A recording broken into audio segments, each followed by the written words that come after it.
Olá, boa tarde a todos. É um prazer muito grande estar participando desse evento. Um evento tão importante, né? Não só com essa temática, mas com diversas outras temáticas que o CISEB tem incluído aí nesses eventos. Então, eu quero agradecer pelo convite e eu me sinto muito honrada com cada vez que eu posso estar aí contribuindo com a área, né, com diversos profissionais, diversos colegas aí de profissão, com um pouco de conhecimento que eu tenho, né?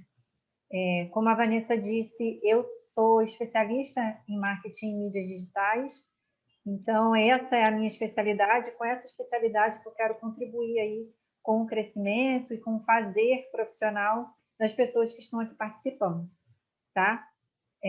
Vou pedir já para subirem a apresentação, para a gente poder iniciar. E aqui, gente, só um minutinho. Bom, que aqui demorou um pouquinho para aparecer para mim. Bom, gente, e hoje, o tema da nossa conversa de hoje é marketing e mídias sociais para bibliotecas, um novo olhar sobre o digital. Primeiro, eu quero dizer que por que eu escolhi esse tema? Porque antes de querer passar algum ensinamento técnico, né, algo mais prático, a gente precisa ter realmente esse novo olhar. Claro que a pandemia ela nos trouxe uma perspectiva totalmente inusitada, né? E aí que ninguém estava esperando esse contexto em que iríamos depender tanto do meio digital para continuar as nossas atividades, né? A nossa relação com o público das nossas bibliotecas, mas em contrapartida nós temos aí uma questão muito importante é que de trazer esse novo olhar do digital para o nosso fazer bibliotecário. Né? O digital é apenas uma plataforma, uma ferramenta. Né? O que nós vamos fazer com essa ferramenta é que é o mais importante. Bom, deixa eu só contar um pouquinho da minha história. Né? Eu me chamo Mayara Cabral, tenho essa formação que a Vanessa acabou de descrever. Mas por que eu sou uma bibliotecária especialista em mídias digitais? Né? De onde eu tirei essa ideia? Quando eu estava no final da graduação, em 2016, ali, faltando um período para eu me formar, né? ou melhor, um pouco no meio do período, né? Do meu último período, onde eu já estava ali fazendo o meu TCC, já estava procurando aí oportunidade no mercado de trabalho, mas eu ainda estava estagiando na Procuradoria Regional da República, né? E também estava com um projeto na antiga Unasul, a antiga União das Nações Sul-Americanas, né? É uma instituição que já está extinta.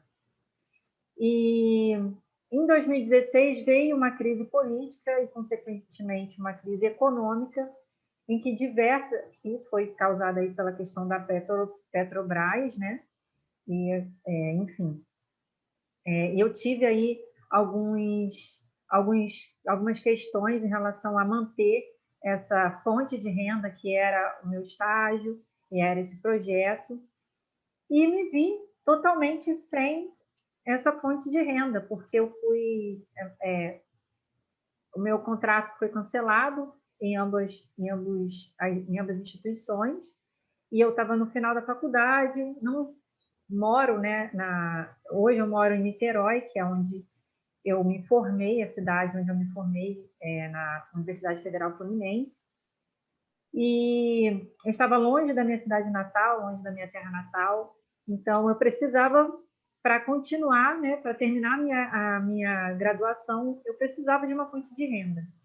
E até que eu conseguisse um emprego, né, aí já no final da faculdade, a gente sabe que é difícil encontrar um estágio para quem já está no último período, eu tive que procurar outras atividades para que eu pudesse ter uma renda. E foi aí que eu encontrei a produção de conteúdo, freelance. Então, eu trabalho com produção de conteúdo desde 2016. Né? E foi com essa atividade que eu consegui aí me sustentar até arrumar um emprego e até ser convocada na UFRJ em 2017, já no início de 2017. Bom, e aí, dentro desse looping, né, que eu fiquei vivendo em relação a estar posicionado no mercado e não estar, enfim, eu tive a oportunidade dentro da UFRJ de investir numa pós-graduação. E aí eu resolvi investir numa pós-graduação na área de marketing, mídias e comunicação em mídias digitais. Então, dentro dessa pós-graduação, dentro dessa formação, eu tive esse link, né? Tentei dar esse link com a área de biblioteconomia, que é uma área que eu sou apaixonada, né? Eu sou bibliotecária e foi aí que eu tive a ideia, em 2019, depois de eu já ter concluído a minha pós-graduação, né? Eu tive a ideia de criar o Bibliomarketing para compartilhar conteúdo, ensinar as pessoas, né, que estivessem interessadas em trabalhar com mídias sociais para bibliotecas, profissionais também da biblioteconomia que estivessem interessados em se posicionarem no meio digital para estarem terem mais visibilidade no mercado de trabalho. Então, eu criei o Bibliomarketing com essa missão, né, de ajudar bibliotecas e profissionais da biblioteconomia a se posicionarem no mundo digital. Pode passar. E aqui, gente, qual é o meu objetivo em relação a esse webinar? É fazer com que vocês, participantes, né, compreendam a importância do marketing em mídias sociais. Tá? Então, aqui eu não vou focar tanto em ensinar a produzir conteúdo, ensinar como mexer em cada ferramenta, porque realmente é um mundo muito vasto e, lógico, 2 horas de webinar eu não conseguiria dar conta de toda a estrutura e de todo o conteúdo que eu precisaria passar para ensinar o que vocês gostariam de aprender. Eu quero trazer para vocês essa perspectiva, né, de olhar para o marketing em mídias sociais como forma de contribuir para o desenvolvimento da comunidade que vocês buscam servir. Tá? Usar as mídias sociais como forma de aproximar esse público, de criar relações, de gerar valor para esse público através da informação que vocês compartilham, né, através dos conteúdos, e também, com isso, né, concomitantemente, conquistar o reconhecimento, a visibilidade e a valorização das bibliotecas e de nós, profissionais que estamos ali. Eu acho que a gente só consegue esse reconhecimento, essa visibilidade, a partir de um trabalho bem feito. E como hoje a gente não tem a possibilidade de fazer o trabalho presencial, a gente pode utilizar, sim, as mídias sociais como ferramenta, tá? Elas não são aí salvadoras da pátria, mas a gente pode utilizar essas ferramentas para conquistar essa visibilidade nesse cenário pandêmico em que a gente não pode estar trabalhando com o presencial, tá bom? Então, a estrutura desse webinar, ela está dividida nos seguintes tópicos. Primeiro, eu vou falar com vocês sobre o panorama do mundo digital em 2021. Vou trazer algumas pesquisas, alguns dados, a gente vai conversar um pouquinho sobre isso, o que eles representam para a gente, para a conversa que a gente está tendo aqui hoje.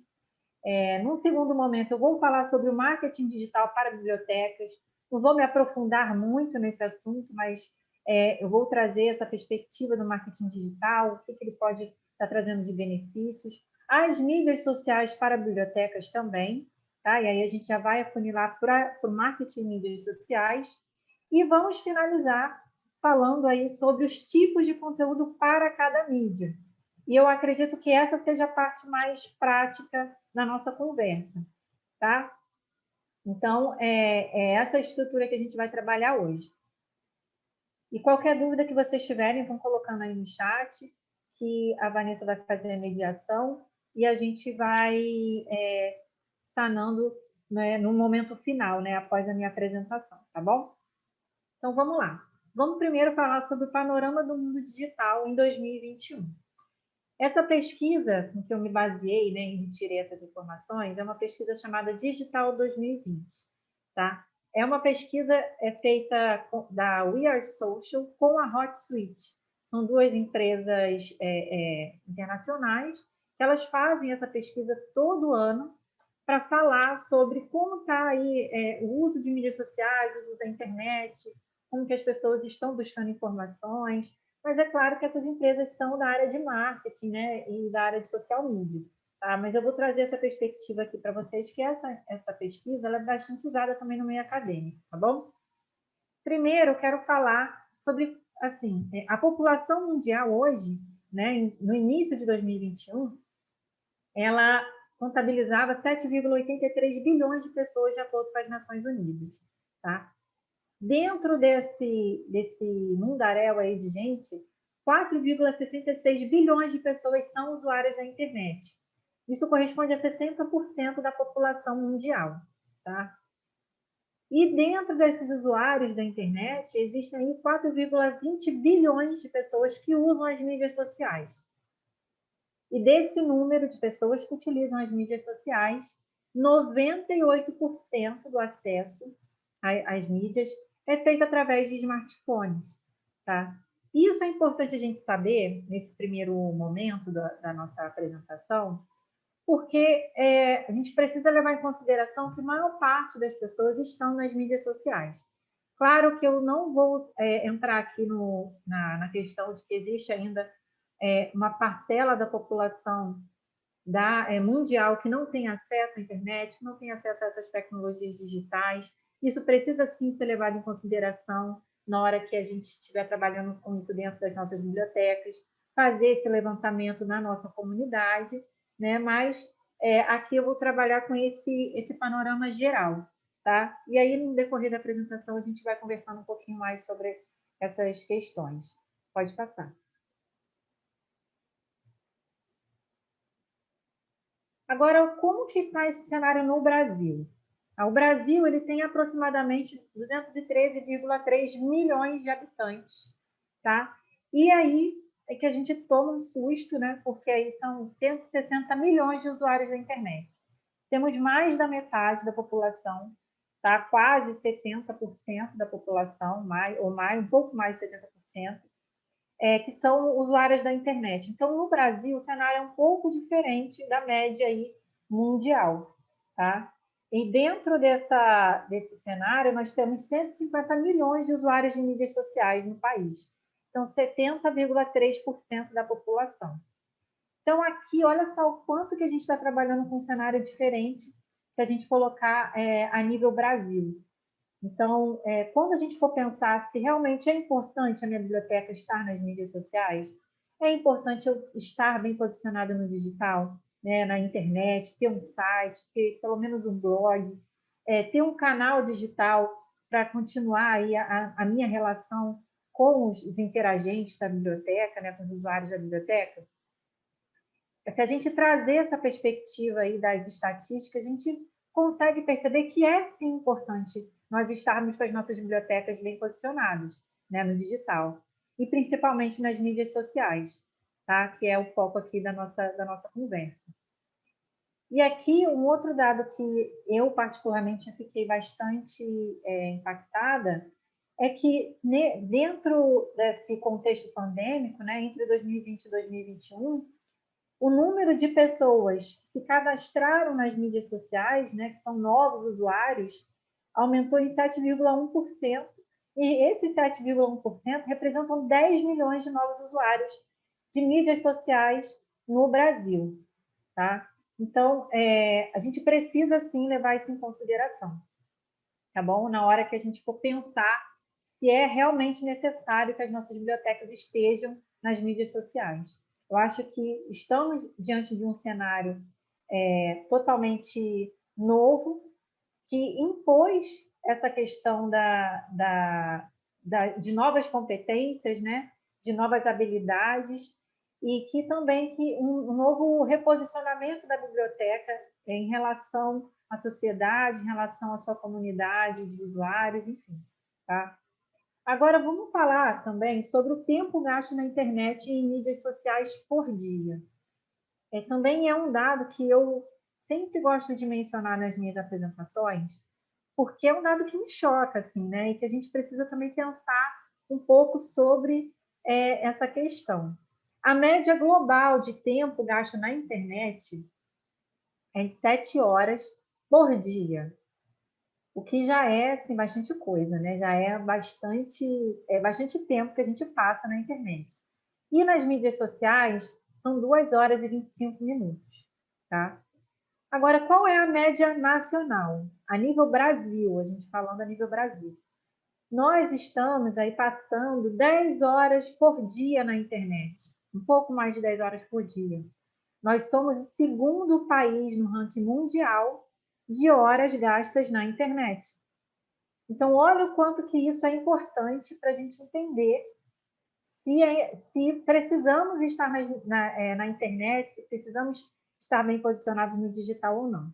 Né? E nas mídias sociais, nós também somos estamos ali figurando os primeiros lugares no ranking mundial, com 3 horas e 42 minutos por dia, tá? Nas mídias sociais. Mas eu quero fazer aqui um parênteses em relação a essa informação.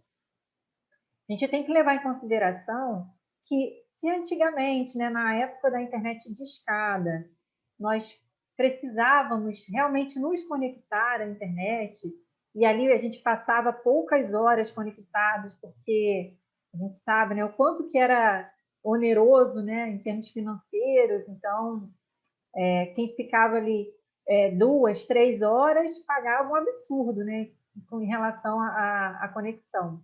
Mas hoje nós temos aí, com o avanço da tecnologia, a gente passa, assim, praticamente 24 horas com a possibilidade de estarmos conectados, né? Aí com os roteadores, com os Wi-Fi da vida.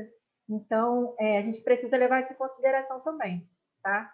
Que a facilidade de acesso à internet faz com que as pessoas estejam mais tempo conectadas, tá? Então, preciso sim levar isso em consideração, tá? Pode passar.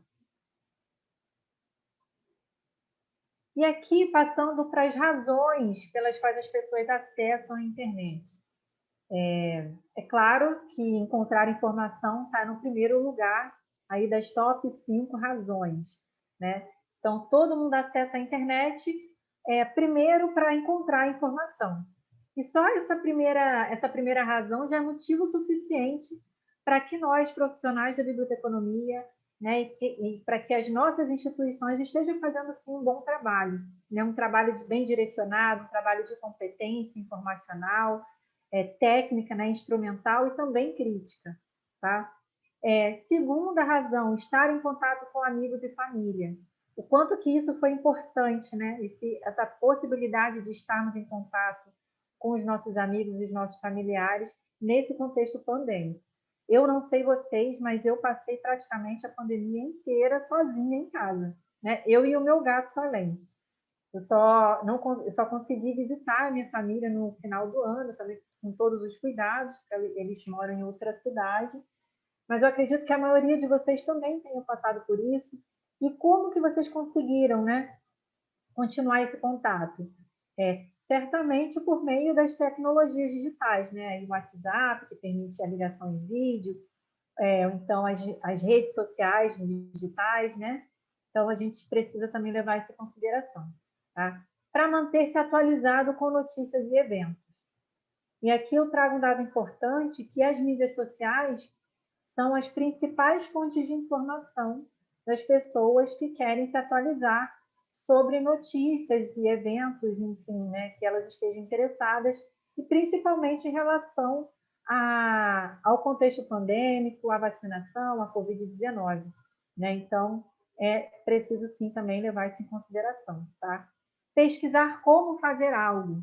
Né? E é interessante que esse termo, né, esse termo que a gente chama de termo de cauda longa, como fazer, como executar, como fazer pesquisa em base de dados, como acessar livros digitais.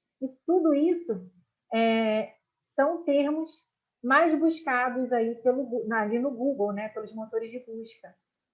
Tá? São os termos mais utilizados.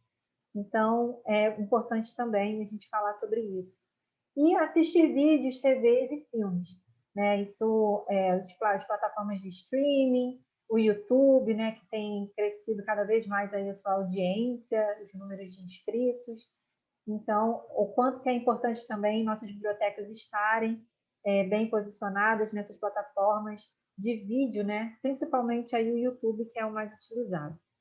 As top 5 mídias sociais mais utilizadas no Brasil e no mundo, tá?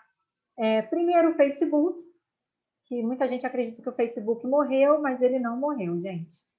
E nem está para morrer, muito pelo contrário. Ele vem cada vez mais se atualizando, apesar da entrega orgânica das páginas, né? A entrega gratuita está cada vez mais prejudicada. A gente também tem que levar em consideração isso. Eu vou falar sobre isso no final. Mas os recursos, né? Sobre criação de conteúdo, em especial recursos de grupos, de comunidades, vem crescendo e se atualizando de uma rapidez muito grande. Então, é sim ainda uma rede social relevante. Tá? O YouTube, que eu acabei até de mencionar, né? É importante que a gente também pense em conteúdos para o YouTube, porque o conteúdo em vídeo, formato em vídeo, é, na verdade, o mais democrático, né? Em termos de acessibilidade, enfim. O WhatsApp também é uma mídia social bastante utilizada, não é a mais utilizada, mas ainda figura ali nas primeiras posições. O Facebook Messenger, né, que é o aplicativo de mensagens do Facebook, e o Instagram. Né? A gente tem visto várias bibliotecas agora migrando para o Instagram, né, levantando aí, levando um público do Facebook para o Instagram e conseguindo fazer um trabalho bem interessante por lá. Tá? Então, essas são as 5 mídias sociais mais utilizadas.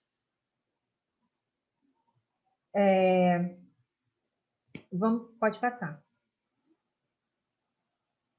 Então, gente, uma conclusão dessa primeira parte é que a gente precisa estar onde estão os nossos usuários, tá? A fim de manter as relações para além dos muros das nossas bibliotecas. Se hoje nós temos aí 70% da população brasileira, né? É lógico que é uma média nacional, a gente precisa sim entender como que é cada região, né? A região em que a gente se encontra e tentar trabalhar em cima dessa informação e fazer com que a nossa atuação ela seja bem mais direcionada, mais personalizada e também localizada, né? É importante a gente falar sobre isso. Chegou uma pergunta aqui da Nailin Ferreira Silveira, de Porto Alegre, falando sobre essas mídias estão em ordem de utilização, como chegaram nesses dados? Como eu disse, esses dados é da pesquisa digital 2020 da We Are Social com a HotSuite. Né? Então, eles chegaram nesses dados a partir das pesquisas que eles fizeram. Tá bom? Você pode acessar essa pesquisa pesquisando aí no Google sobre a pesquisa digital, relatório digital 2020, We Are Social, tá? Que aí você consegue encontrar a pesquisa completa, tá bom? E lá vai ter os dados do Brasil e também os dados a nível mundial. Pode passar. E agora, para esse segundo momento da nossa conversa, vamos falar um pouquinho sobre o marketing digital para bibliotecas. Primeiro, eu quero falar sobre as fases da era digital e mais para frente vocês vão entender o porquê que eu quero pontuar essa trajetória, né, da tecnologia web. Né? A Web 1.0 é a primeira web, né, que a gente teve contato, a web estática, onde o conteúdo era unidirecional. As pessoas elas só navegavam e consumiam informações. Elas não podiam interagir, não podiam comentar, não podiam compartilhar, enfim, não podiam fazer nada. Era unidirecional. Tá? Na evolução para a Web 2.0, a gente teve aí uma virada para a Web da participação, onde as pessoas usam a rede como plataforma para todo tipo de interação. A rede, que eu digo cyberespaço, né?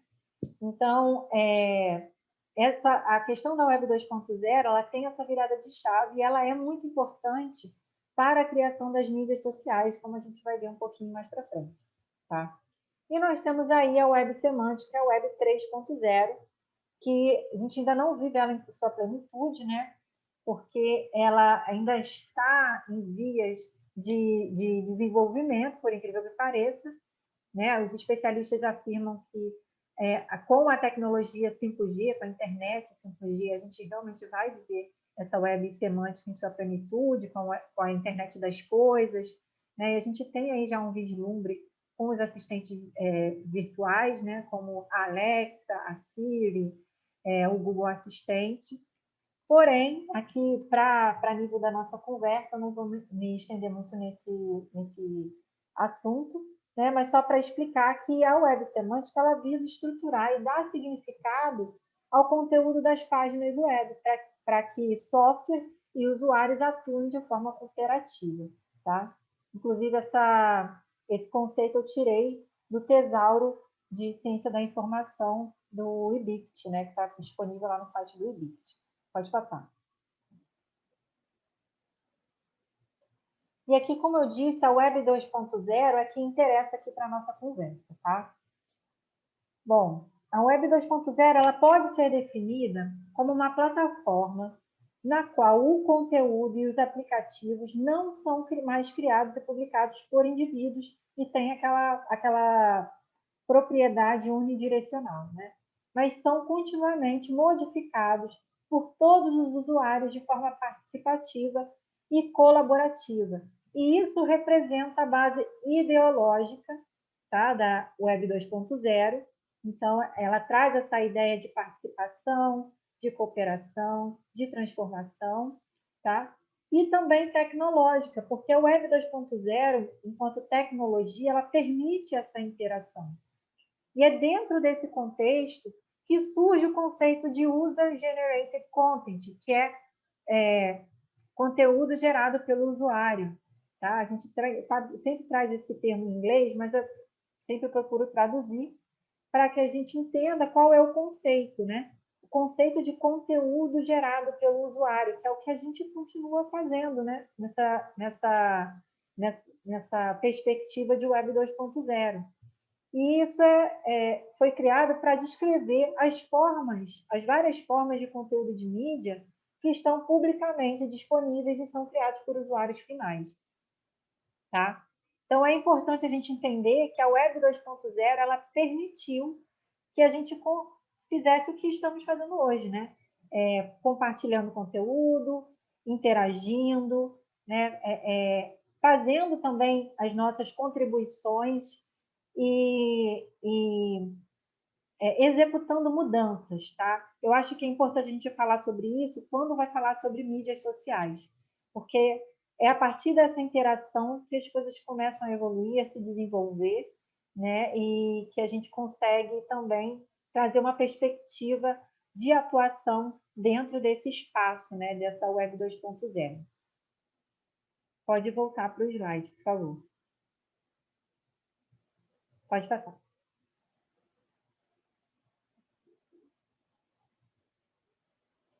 E aqui eu já vou fazer um parênteses para falar sobre o marketing digital e o marketing no meio digital. Tá? O marketing ele envolve a identificação e a satisfação das necessidades humanas e sociais. Esse conceito, quem traz para a gente é Philip Kotler, tá? Que é o pai aí do marketing. E além da oferta de produtos e serviços que visam o atendimento dessas necessidades. Então, o marketing em si, ele tem essa base, né, esse fundamento de identificar e satisfazer as necessidades humanas e sociais e oferecer produtos e serviços condizentes com essa perspectiva, tá? Pode voltar para o slide, por favor. Então, quando a gente vai falar de marketing digital, a gente tem que entender que não existe diferença entre marketing e marketing digital. Não existe aquilo que o marketing digital é uma coisa, o marketing é outra, o marketing tradicional é outra. Eles têm essa mesma base conceitual, tá? O que muda vai ser o ambiente, as plataformas, as estratégias e as ferramentas que nós vamos utilizar.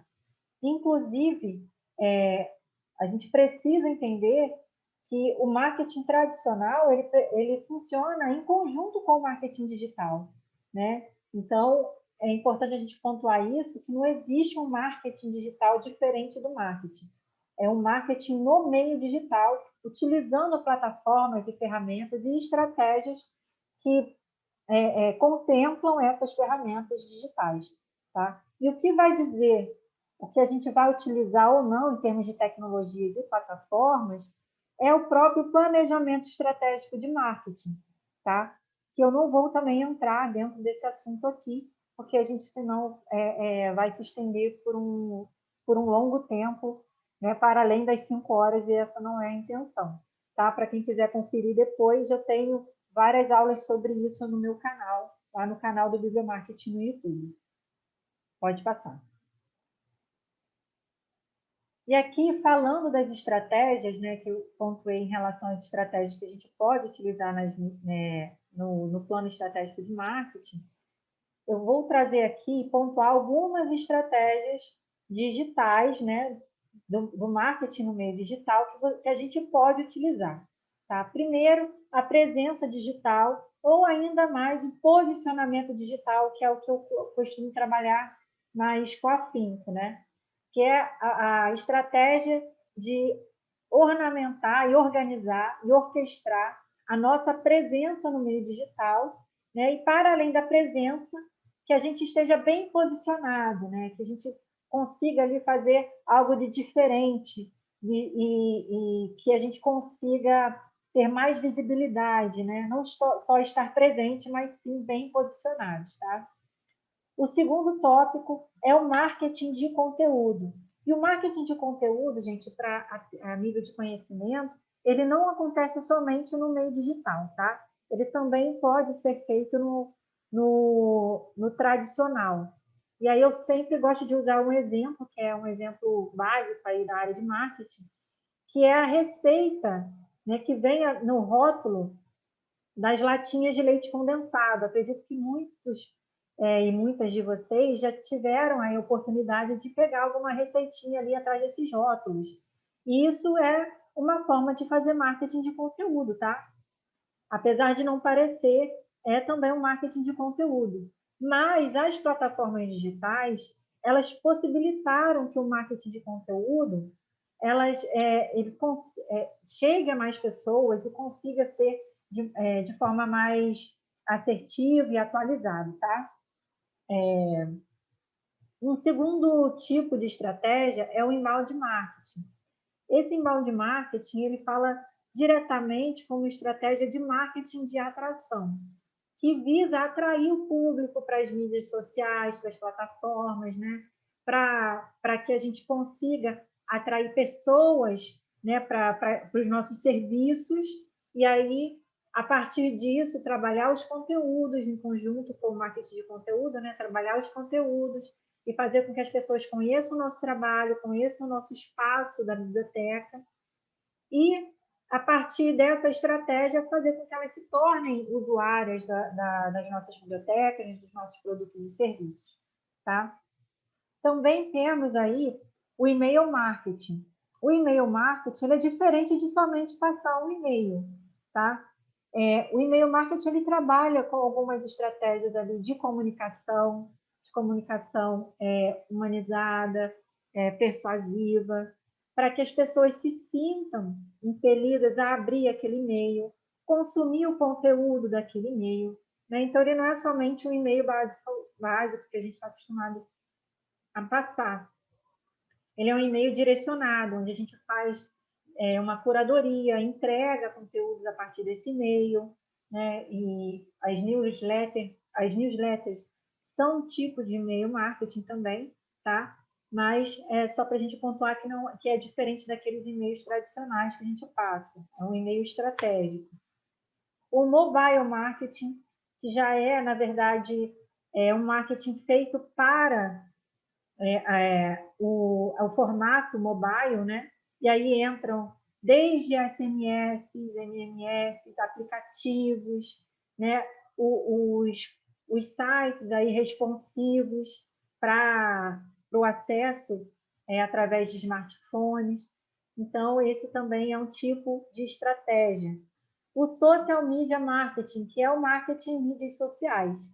tá? É um tipo de estratégia. Dentro dessas várias estratégias, nós temos também o social media marketing e o social media optimization dentro dessa perspectiva, que é otimizar o conteúdo para ser encontrado dentro das mídias sociais, tá? É uma forma de indexar nossos conteúdos para que eles sejam recuperados dentro das mídias sociais.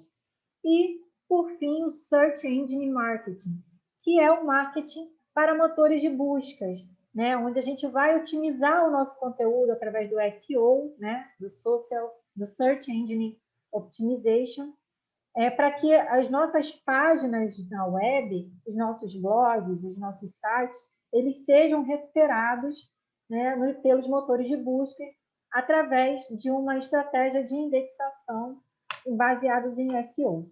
Tá? Pode passar.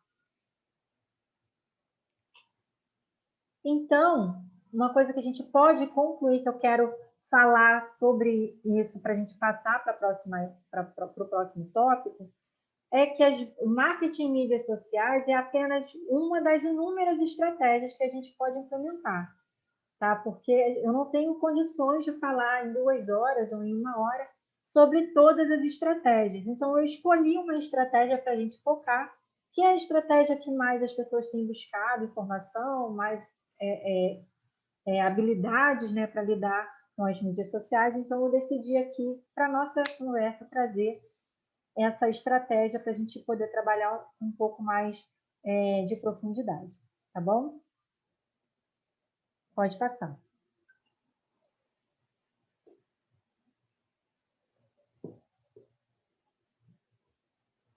Então, qual é a questão das mídias sociais para bibliotecas?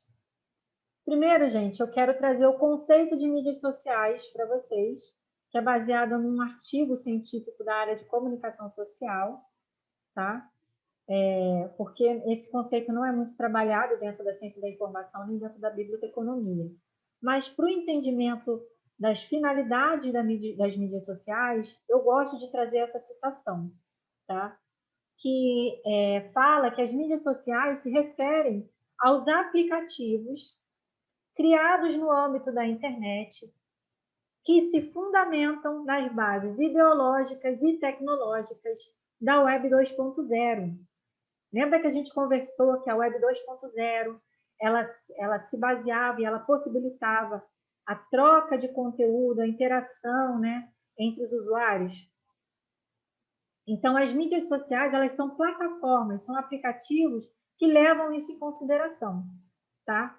E que também trabalham um conceito de conteúdo gerado pelo usuário, que é um conceito que nasce dentro do contexto da Web 2.0. Pode passar.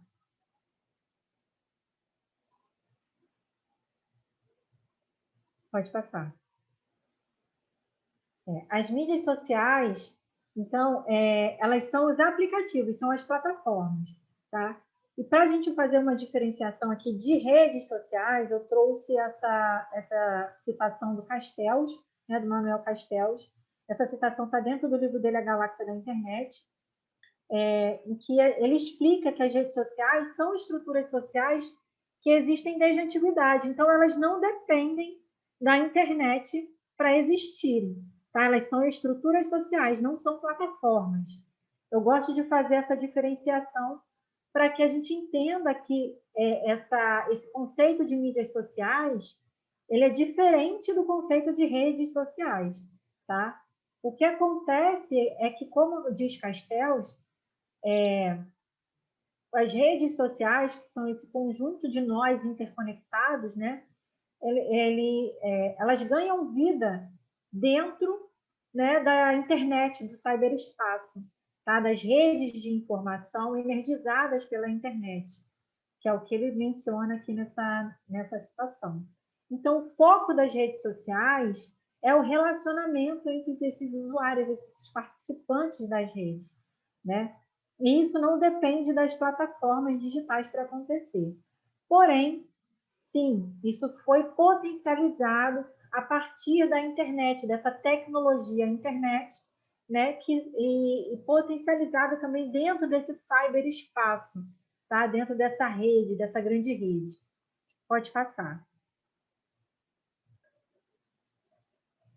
Então, eu trouxe aqui só para ilustrar que as mídias sociais são as plataformas, né, em que a gente sim consegue amplificar, né, o potencial das nossas redes sociais. Tá? Mas, para termos de conceituação, as redes sociais elas são um conjunto de nós interconectados de pessoas. Não depende somente da plataforma digital para acontecer. Tá? Ela acontece fora ou dentro das plataformas digitais. O que acontece é que as mídias sociais elas amplificam, né, esse potencial da gente se interconectar, da gente se relacionar. Tá? E esse conceito de redes sociais ele é importante para a gente entender qual é a finalidade das mídias sociais. Tá? E aí que a gente vai falar agora nesse próximo slide. Pode passar. Então, o que eu gostaria de trazer aqui para vocês, em termos de conhecimento, é que as mídias sociais elas têm duas premissas básicas, tá? Em relação à sua finalidade. Primeira premissa é a criação de conteúdo gerado pelo usuário. Então, quando a gente vai falar de mídias sociais, a gente vai falar de criação de conteúdo, de produção de conteúdo. E a segunda premissa básica é a de interação e socialização, de criação de redes sociais. Então, se a gente for falar de marketing em mídias sociais, a gente pressupõe conteúdo e interação. Não existe somente produção de conteúdo sem interagir, sem socializar, tá? E também não existe a gente ter um perfil, aqui a gente falando de estratégia de marketing, de mídias sociais, a gente ter um perfil que não produza conteúdo, mas interage. A gente tem que levar sempre essas duas premissas em consideração, tá? Mas a gente vai fazer isso de forma aleatória? Não, a gente vai fazer de forma estratégica. Porque o marketing em mídias sociais é uma estratégia, tá? Então, o que eu quero finalizar aqui com essa parte é que vocês entendam que não é para a gente criar conteúdo de forma aleatória, né? Sem pensar no que o usuário necessita, o que a nossa comunidade precisa, levando em consideração que o marketing ele se baseia na necessidade e no desejo do nosso público.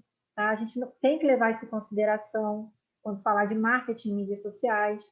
Entender também que a gente precisa criar conteúdo que satisfaça essas necessidades e que, em conjunto, consiga também promover os nossos espaços, os nossos serviços, né, os nossos produtos, tá? E que a gente também crie laços, né? Que a gente se relacione com as pessoas nas mídias sociais.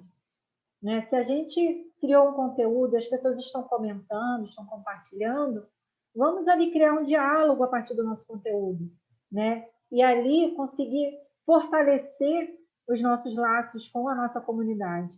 É nesse ponto que eu quero frisar que o marketing de mídias sociais ele pode auxiliar as bibliotecas, tá? Vamos voltar então lá para o slide. E aqui eu vou falar um pouquinho sobre os benefícios, né, do marketing de mídias sociais para as nossas bibliotecas. Primeiro benefício, construção de autoridade. E o que seria isso? Eu vou exemplificar como usuária de uma biblioteca. Eu tenho uma necessidade de informação sobre esse novo calendário de vacinação.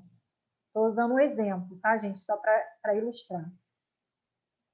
E aí eu tenho uma biblioteca que eu sigo nas mídias sociais, que inclusive é a biblioteca do meu bairro ou da minha cidade, que ela vem constantemente me dando informações sobre vacinação, sobre o contexto pandêmico, sobre as iniciativas e o posicionamento das autoridades locais. Então, quando eu tiver uma dúvida, eu tenho a biblioteca como referência.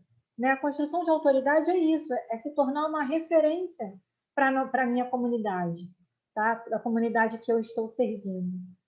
Então, a biblioteca ela pode sim se tornar a principal fonte de informação da sua comunidade, se ela conseguisse direcionar isso para as mídias sociais.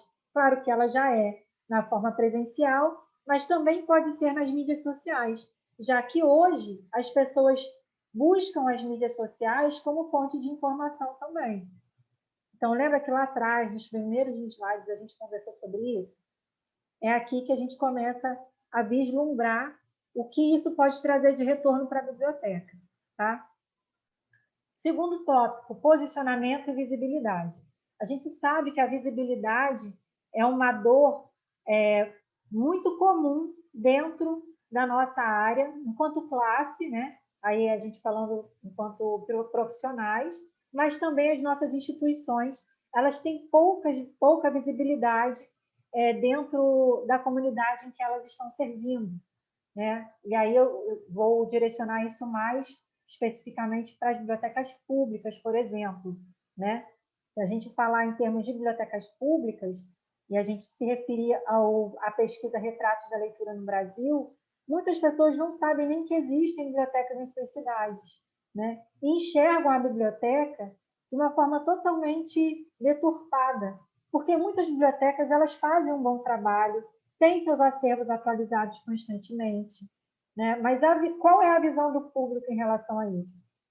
Então, através das mídias sociais, a gente pode sim trabalhar essa nova visão, né? E fazer com que as pessoas entendam que a biblioteca é muito mais do que aquilo, do que elas pensam que é. Né? A gente também conseguir dar visibilidade ao que acontece dentro dos nossos espaços, né? Do que os profissionais estão executando ali dentro, porque a gente sabe que temos equipes maravilhosas dentro das bibliotecas, fazendo trabalhos assim heróicos, né, na verdade, mas que muitas das vezes não tem tanta visibilidade. Então, a gente pode utilizar as mídias sociais para isso, para dar visibilidade ao que acontece dentro das nossas bibliotecas e também para a gente se posicionar, se reposicionar dentro da sociedade a partir do trabalho que a gente faz ali. Tá? Fortalecimento dos laços com os clientes e usuários. A partir da interação, da socialização, a gente consegue fortalecer o laço, né, com aquele usuário que, de repente, está afastado da biblioteca, ou então não sabe que a biblioteca existe, nossos usuários aí potenciais. Por que não utilizar as mídias sociais para trazer público para a biblioteca e fortalecer os laços com a nossa comunidade, né? Aumento da interação e do engajamento. Muitas pessoas, muitos profissionais me perguntam como gerar mais engajamento nas nossas mídias, né? E eu acho que, assim, muito disso vem de uma falta de estratégia, falta de um direcionamento mais profissional, mais estratégico para as mídias sociais, tá? Porque a gente faz muito de forma intuitiva. Só que 2020 veio para mostrar que a gente precisa se apropriar dessas ferramentas de forma profissional, né? Se a gente tem ali o setor da biblioteca de processamento técnico, que a gente leva de forma profissional, né? E nós temos ali o serviço de referência, né? O setor de preservação, conservação e restauração. Tudo isso é encarado de forma profissional, muito séria. Por que que nas mídias sociais a gente vai fazer de forma amadora? Tá? Essa perspectiva que eu quero trazer para vocês. E quando a gente leva mais a sério, busca conhecimento e faz de forma estratégica, a interação e o engajamento vem. Porque tudo isso é feito de forma muito cuidadosa. Né? A gente vai prestar atenção no que o usuário precisa, no que ele necessita, né? Nos gostos também informacionais, né? Algo que também tenho procurado trabalhar dentro dessa perspectiva, que nem tudo é só necessidade informacional, existem também os gostos informacionais. Então, quando a gente presta mais atenção nessas questões, trabalha isso de forma estratégica, o engajamento e a interação ela vem de forma mais natural, tá? Não natural, né? Mas como consequência de um trabalho bem feito. Educa a comunidade usuária da biblioteca sobre determinado tema. E aí eu volto no meu exemplo, né? Se eu tenho uma comunidade carente, né, que precisa entender um pouco melhor sobre como vai acessar o aplicativo do auxílio emergencial, por exemplo, né, se eu sou uma biblioteca pública de uma comunidade. Por que que eu não posso, através dos meus conteúdos nas mídias sociais, ensinar né, ensinar como a pessoa vai acessar o aplicativo, como que ela pode fazer o seu recadastramento, a atualização do seu cadastro. Olha como seria interessante a gente fazer um conteúdo sobre isso, né, dentro das nossas mídias sociais, que é algo que as pessoas precisam. Tem muita gente que não está entendendo como fazer, tem muita gente que não sabe como acessar o aplicativo. Será que, de repente, a biblioteca ela não pode direcionar para isso? Ou então, pessoas que não sabem o calendário de vacinação, né? Por que a biblioteca não faz um conteúdo sobre isso e explica? Né? Traz aí alguém da área de saúde para explicar sobre a importância da vacinação, né? No momento que a gente está passando por uma negação, né? Da ciência, por que a gente não produz conteúdo sobre isso, né? Lives que possam estar levando esse pensamento mais crítico, né? Ou então desenvolvendo competências na nossa comunidade. Tá? É nesse sentido da educação, né? Educar a comunidade usuária sobre determinado tema. E também gerar valor percebido.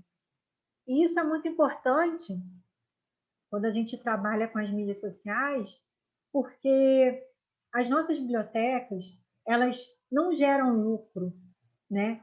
E esse é um agravante aí, né, para algumas autoridades. Mas a gente precisa entender que a gente consegue sim gerar valor, né? Gerar valor para a nossa comunidade e, a partir da geração de valor para a nossa comunidade, aumentar o nosso valor percebido pela comunidade, né? Porque elas só valorizam aquilo que realmente tem valor para elas. É algo bem redundante, né? Mas que faz muito sentido, tá? É bem óbvio, mas o óbvio também precisa ser dito. Se a comunidade não percebe que a biblioteca ela tem valor, na hora, de repente, de um corte de custos, né, a gente sabe que muitas instituições elas são as primeiras cotadas aí para sofrer esses cortes. Então, quanto mais a gente gera valor na nossa comunidade, quanto mais a gente é necessária para a nossa comunidade, não só nas mídias sociais, gente, mas as mídias sociais podem auxiliar nesse sentido. A gente consegue fortalecer os nossos laços com a comunidade e a gente consegue também fazer com que a gente seja extremamente necessário e quando sofrer algum corte, com certeza teremos quem lute por nós, tá? Dentro dessa perspectiva que eu gostaria de trazer esse conceito de valor percebido, tá? Pode passar.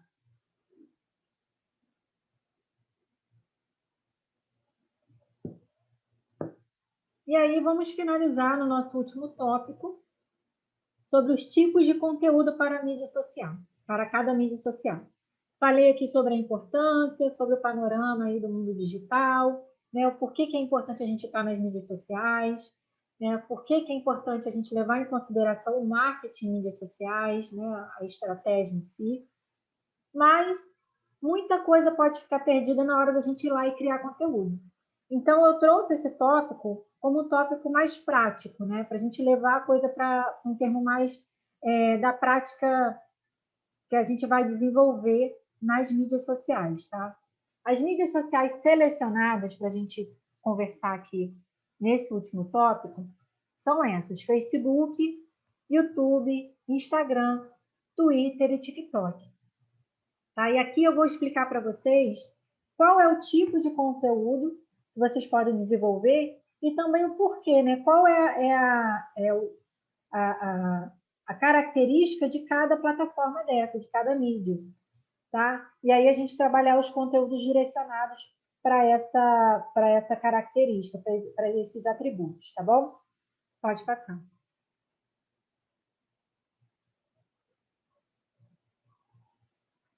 Vamos primeiro falar sobre o Facebook.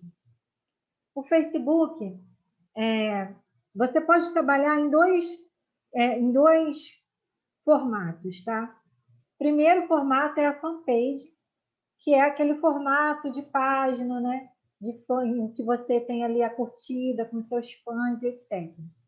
Porém, a fanpage, para quem não utiliza anúncio, ela não tem feito muito sentido, tá? Eu não sei qual é a realidade da biblioteca de vocês, mas a maioria das bibliotecas não tem recursos para investir em anúncios, né? Em impulsionar seus conteúdos.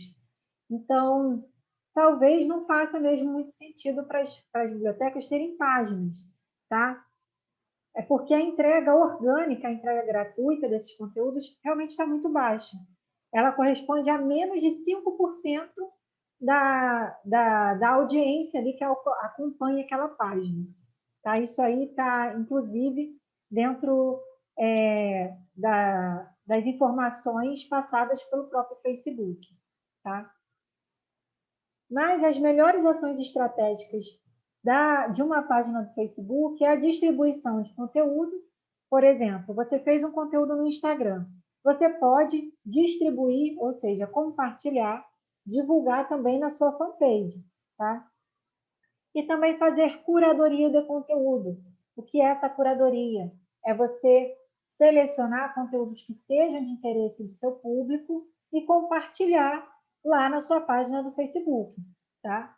Isso aqui não estou colocando em pauta se você investe em anúncio ou não, tá bom? Mas eu coloquei esses atributos aí, essas propriedades, para que vocês entendam que a entrega orgânica pelas fanpages está baixa, sim, só faz mais sentido para quem trabalha com anúncio, tá? Agora vamos falar dos grupos. Os grupos é onde a gente consegue formar comunidades, tá? Muitas marcas, e aqui eu já falo da iniciativa privada, né? Muitas marcas criam comunidades de fãs dentro dos grupos do Facebook. E eu me pergunto por que não uma biblioteca também criar seu grupo, né? Criar sua comunidade em torno de um interesse comum, que é a própria biblioteca. Pessoas interessadas em acompanhar o conteúdo da biblioteca, em vez de estarem nas suas páginas, estarem em seus grupos. E por que isso? Porque a entrega orgânica lá é muito alta. Todo mundo que participa de um grupo recebe os conteúdos que são compartilhados lá. Tá? Mas o grupo ele é em formato de comunidade, ele não é em formato de página. Então, teoricamente, né, inicialmente, todas as pessoas que fazem parte do grupo podem publicar. Mas se você fizer uma mediação bem feita, você consegue também direcionar melhor essas publicações, ativar permissões também, né? E fazer algo mais estratégico ali. Tá? E seria muito interessante que as bibliotecas começassem a trabalhar com comunidades, principalmente aquelas bibliotecas comunitárias, né? Bibliotecas públicas de cidades menores, ou então bibliotecas de bairro, tá? Que eu resolvi mais enfocar nisso, né? Mas, enfim, vocês conseguem criar comunidades a partir de um interesse comum que é a própria comunidade local, né? E ali conseguir entregar conteúdos de interesse dessa comunidade local, tá? Então, fica aí a ideia, tá? Não é uma exigência, mas é uma ideia que poucas pessoas trazem à tona e poucas bibliotecas trabalham. Eu, particularmente, não conheço uma biblioteca que trabalhe comunidade dentro do Facebook, mas é uma opção e é algo que tem crescido bastante. Por enquanto, a entrega orgânica lá está bem alta e é gratuita. Né? A gente não sabe o quanto essas plataformas elas têm interesse em monetizar esses grupos, mas por enquanto ainda está gratuito. Tá? E as melhores ações estratégicas dentro dos grupos do Facebook é a própria produção de conteúdo, né? A conversa, que você cria diálogos ali dentro, porque tem pessoas interessadas naquilo que você está publicando, e também a distribuição de conteúdos, né? Que você pode fazer em outras plataformas. Nada impede também que você faça curadoria, como na página, como eu já falei.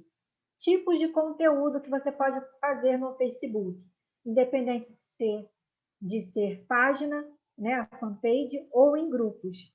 Notícias que você pode compartilhar, divulgação de eventos que sejam de interesse da sua comunidade, do seu público-alvo. É bem importante falar isso, tá? Vídeos que você pode compartilhar, nativos da plataforma ou então de outras plataformas como o YouTube, por exemplo. Posts interativos, são posts em que você faz com que a pessoa interaja com aquele conteúdo, né? E aí a gente usa esse artifício do call to action, que é a chamada para ação, né? Lá no final da sua conversa, da sua legenda ou do seu post, você colocar uma chamada para ação. Que é a chamada para ação? Compartilhe esse conteúdo com seus amigos. Comente aqui o que você pensa sobre isso. Compartilhe isso com outros grupos. Enfim, né, essas chamadas para ação mesmo, para que a pessoa saiba como interagir com aquele conteúdo. Tá? Conteúdos externos, aí de repente de outras páginas, de outros grupos que você pode compartilhar ali, que seja de interesse do seu público-alvo, histórias, né? Dicas, enquetes, enfim. Tudo isso você pode compartilhar, são tipos de conteúdo que você pode fazer para o Facebook. E aí você tem que saber qual é a temática que você vai trabalhar dentro da sua biblioteca. Tá? Eu estou trazendo aqui os formatos dos tipos de conteúdo, mas você vai levar em consideração o que é de interesse do seu público e o que a sua biblioteca oferece também. Pode passar.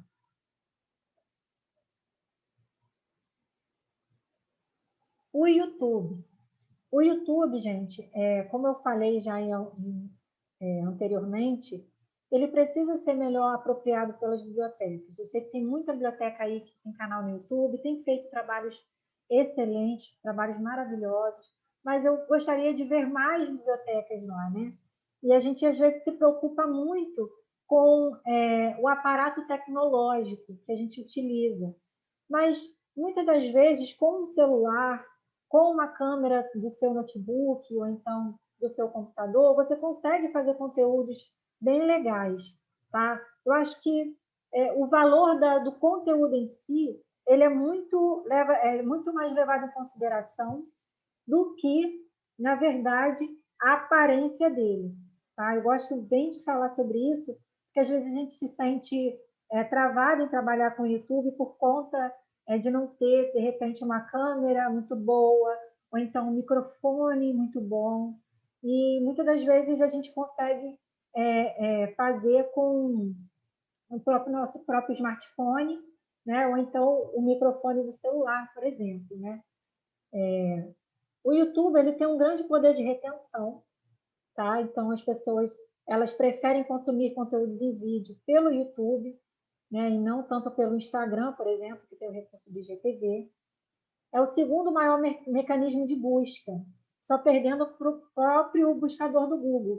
Então, quando uma pessoa quer buscar alguma informação, ou então quer aprender a fazer alguma coisa, né? Aquele como fazer algo, ela muitas das vezes busca não só pelo Google convencional ali, mas também pelo YouTube, tá?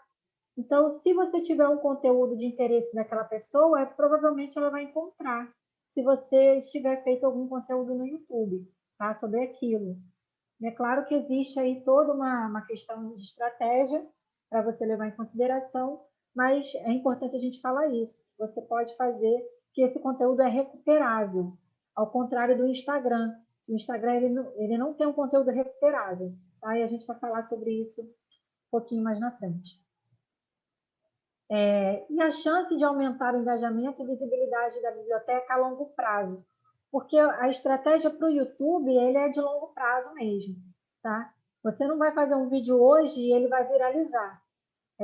Você sempre está alimentando aquele canal e aquilo acaba se tornando relevante ao longo do tempo. Tá? Tem pessoas que começaram a publicar 5 anos atrás e que agora estão tendo visibilidade. Então, é bom a gente levar isso em consideração. O trabalho no YouTube é um trabalho de longo prazo, mas para ele acontecer, ele precisa acontecer agora, para daqui a 5 anos você ter relevância de repente, tá? E os tipos de conteúdo que você pode publicar no YouTube.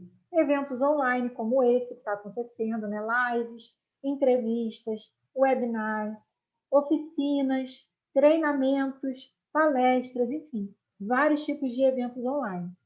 Tutoriais, né, de como utilizar uma determinada plataforma, fazer resenhas de produtos e serviços da biblioteca, tá? Ensinando como fazer, como executar. que tipo de demanda ela atende, aquele produto, aquele serviço.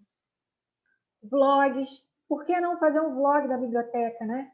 Uma vez eu vi um conteúdo bem parecido da Biblioteca Mário de Andrade, mostrando uma reunião que eles tiveram naquele dia, a equipe da biblioteca que estava reunida, isso já tem um tempo, né, antes da pandemia. E olha como é que é interessante também a gente falar sobre o que acontece dentro da biblioteca, né? Porque o nosso trabalho é muito de bastidores. Então, a gente também trazer esse bastidor para o nosso público, para ele conhecer um pouco mais do que a gente está executando ali. Que é para mostrar que a biblioteca é muito mais de livro do que livro na estante.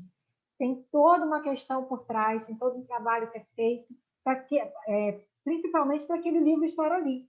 Né? Então, a gente também trazer isso para o público, mostrar isso para o público, para que eles conheçam o nosso trabalho, né? O trabalho do profissional bibliotecário. Tá? Então, a gente trabalhar com esses conceitos de blogs também. Unboxing. E a gente pensa no unboxing da blogueira, né? Lá recebendo lá os recebidos dela, das marcas, enfim. Mas por que não fazer um unboxing de materiais novos que estão chegando na biblioteca?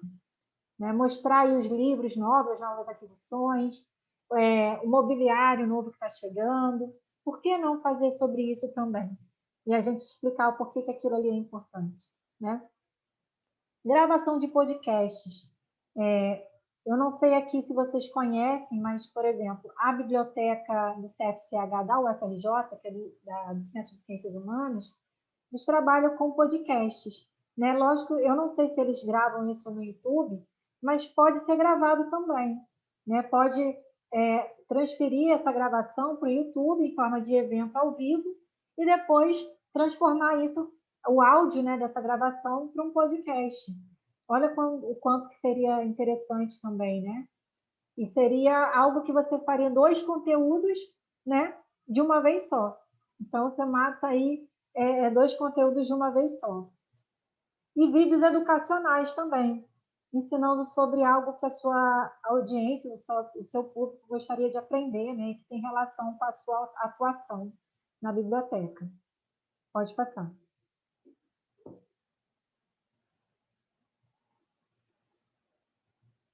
Agora vamos falar do Instagram, que é o queridinho aí da maioria das pessoas, né? O Instagram, gente, ele é ótimo como porta de entrada. O que seria isso? Você ficar mais conhecida pelo Instagram é bem mais provável de acontecer do que em outras mídias sociais. Lá você tem mais visibilidade, né? Tem ainda um alto índice, uma alta métrica de interação e de visibilidade mesmo, né? Você consegue ficar ali mais conhecido pelo seu público, tá? Tem uma possibilidade também de criar conteúdos em diversos formatos. Né? Temos ali o Story, que é para você mostrar mais os seus bastidores, o seu dia a dia, não tanto para compartilhar conteúdos ali, tá? E aí eu vou fazer até uma referência a uma notícia que saiu essa semana, que o Instagram ele está testando várias formas de impedir que a gente compartilhe o conteúdo do feed no story. Por isso que, às vezes, a visualização ela cai um pouco, porque eles estão testando essas novas ferramentas aí para que a gente passe a compartilhar menos conteúdos de feed no story e comece a compartilhar mais conteúdos ali de bastidores, né, mostrando o nosso dia a dia, que o story é para a gente criar histórias, para a gente contar a nossa história. A história, no caso aqui, da nossa biblioteca, da nossa atuação, do nosso dia a dia. Tá? É para isso que serve o story. O formato de feed, que é para a gente entregar um conteúdo mais elaborado, né? Um conteúdo mais educacional ali, mais bem direcionado. O IGTV, que é um formato de vídeo, tá? A gente pode salvar as nossas lives ali também. E o Reels, que é esse novo formato de conteúdo em vídeo, mas é um conteúdo de fácil e rápido consumo, né? O que não significa que deva ser só em formato de dancinhas, né? Ou então ali de dublagens cômicas. A gente também pode entregar um conteúdo educacional ali, pequenos tutoriais, dicas de livros, de leituras, né, de sites, de aplicativos. Então, a gente pensar num formato de conteúdo aí rápido, mas que ele não seja, que ele não seja um conteúdo raso, né? E que ele tenha valor ali também, mesmo sendo um conteúdo entregue em formato de 30 segundos ou 15 segundos. Entrega de curadoria por meio das guias, que é uma ferramenta dentro do Instagram pouco explorada. Mas a gente pode ali, dentro daquelas guias, por exemplo, classificar os nossos conteúdos e formar coleções. Se, por exemplo, a biblioteca tem vários conteúdos sobre livro e leitura, indicações de leitura, você pode formar uma coleção dentro da guia só sobre conteúdos que vocês já publicaram sobre isso. Se vocês têm ali uma linha editorial, de repente, né, sobre lives com outros autores, né, com autores de livros, você pode formar uma guia só para fazer uma coleção sobre isso, né? Então, é importante que a gente leve também essa ferramenta em consideração, porque ela tem um potencial muito legal, né, e é pouco explorada. Só que, como eu disse anteriormente, a vida útil do conteúdo no Instagram é muito curta. Eu acredito até que essa ferramenta de guias ela sirva para nesse sentido, da gente conseguir reaproveitar melhor os conteúdos que a gente já publicou. E por que eu falo que a vida útil do conteúdo é muito curta? Porque depois que você publicou, o conteúdo roda no máximo 48 horas. Depois disso, as pessoas não vão lembrar daquele conteúdo, a não ser que elas tenham salvado ele em suas coleções e que elas acessem essas coleções salvas, né? Mas, na verdade, depois que a gente publica, tem conteúdos muito legais que você pode ter feito há um ano atrás e que hoje, se você não repaginar, não reciclar esse conteúdo, as pessoas não vão lembrar. Tá? Então, por isso que eu falo que a vida do conteúdo é muito curta e como a gente não tem ali uma ferramenta de busca, né, muito eficiente dentro do Instagram, a não ser pelas hashtags, e que elas não funcionam como deveriam ali dentro, a gente não tem conteúdos recuperáveis, tá? Então, é bom a gente levar isso em consideração quando fizer conteúdo para o Instagram. E aí, quais são os tipos de conteúdo que você pode fazer? Curadoria, que são as listas, né? Ali você fazer uma lista de livros sobre literatura, lista de livros sobre uma determinada autora ou autor. Você também fazer uma lista de aplicativos, indicações de sites para baixar livros de graça e que seja também, né, de Creative Commons ali. A gente pode também levar esse tipo de curadoria. Né? A curadoria é sempre essa seleção que você faz para poder entregar algo de valor para o seu público. Conteúdos técnicos, né, que é conteúdo mais sobre algo, como fazer algo, ou então conteúdos teóricos sobre determinado tema, né? Conteúdos inspiracionais, que nem só de conteúdo educativo vive também, né, a pessoa, ela também precisa ser inspirada, ser motivada. Os memes, que são conteúdos que geram muita interação, né, e que podem também, se utilizados com bom senso, podem fazer com que a biblioteca ela tenha uma visibilidade bastante significativa, porque são tipos de conteúdos compartilháveis. E quanto mais pessoas compartilham o seu conteúdo, é mais fácil de você atrair público para as suas mídias sociais e mais pessoas te seguirem, né? Divulgação, né? Fazer divulgação de eventos, não só da própria biblioteca, mas também de outras bibliotecas, né? Que sejam de interesse do seu público, né? Tutoriais, que é como fazer algo, conteúdos de bastidores mostrando aí o dia a dia da biblioteca, lives, né? Fazer lives também é interessante. Storytelling, que é a contação de histórias também. Contação de histórias não só naquele formato tradicional, mas também contar a própria história, a história da biblioteca, a história da sua equipe, né? A história de como a biblioteca superou diversos desafios aí para estar levando mais conteúdo. Isso também é legal. E também o unboxing, né, gente? Todos que eu também já tinha falado em outro tópico. Pode passar. E o TikTok, gente? O TikTok, ele é excelente para quem quer trabalhar com um público da geração Z, que é aquele público mais jovem, né? Que nasceu aí no final da década de 90, mais aí para o ano 2000, a primeira década do ano 2000.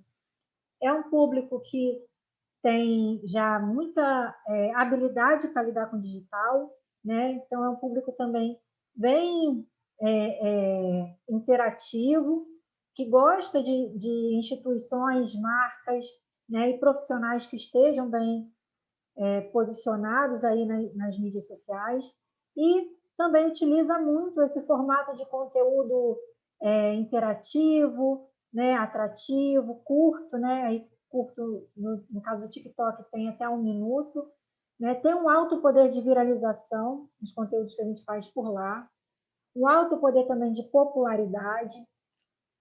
Então, você tem uma eficácia em relação a resultados muito bacana dentro do TikTok, se você souber trabalhar, mas claro, se o público que você atende estiver por lá, tá? Sempre leve em consideração a questão do público. E a plataforma em si, ela incentiva a descoberta de novos conteúdos. Então, você não fica só dependendo, né, do algoritmo trabalhar só com os mais populares. A gente também tem ali uma questão que a própria plataforma ela estimula que pessoas conheçam outros produtores de conteúdo, tá? Quais tipos de conteúdo você pode fazer por lá? Os vídeos musicais, né? Se você souber trabalhar bem trabalhado ali, bem feito, você consegue levar de repente mais cultura, né? Consegue fazer uma divulgação das suas atividades culturais, né? Olha o quanto seria legal a gente explorar esse tipo de conteúdo. Desafios de hashtags. Por que não as bibliotecas também participarem dos desafios de hashtag? Claro, utilizando sempre o bom senso, né? Vendo se encaixa aí na proposta da biblioteca.